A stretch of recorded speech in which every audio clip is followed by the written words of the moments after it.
आपण पाहत आहात सत्य, रोखठोक, निर्भीड बातम्या दाखवणारे न्यूज चॅनल जनहित मराठी न्यूज।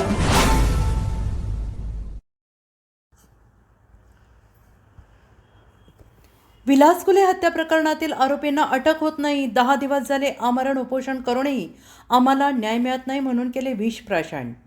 स्वर्गीय विलास कुले यांच्या हत्या प्रकरणात न्याय मिळत नसल्याने त्यांच्या पत्नीने स्वातंत्र्य दिनाच्या पूर्वसंध्येला विष प्राशन करून आत्महत्येचा प्रयत्न केल्याची धक्कादायक घटना समोर आली आणि या घटनेमुळे बीड जिल्ह्यात एकच खळबळ उडाली आहे।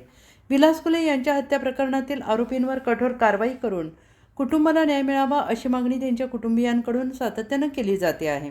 मात्र न्याय मिळत नसल्याच्या नैराश्यातून त्यांच्या पत्नीनं हे टोकाचं पाऊल उचलल्याची प्राथमिक माहिती आहे। या घटनेनंतर उपस्थितांनी तातडीने त्यांना उपचारासाठी हलवण्याची व्यवस्था केली। या घटनेची माहिती मिळताच संबंधित यंत्रणेकडून पुढील कार्यवाही सुरू करण्यात आलेली आहे। विलास कुले हत्या प्रकरणात न्याय कधी मिळणार असा सवाल आता त्यांच्या कुटुंबियांसह नागरिकांकडून उपस्थित केला जात असून या प्रकरणातील आरोपींवर कठोर कारवाई करण्याची मागणी पुन्हा एकदा जोर धरू लागली आहे। जनहित मराठी न्यूज चॅनलला लाईक करा, शेअर करा आणि सबस्क्राईब करा।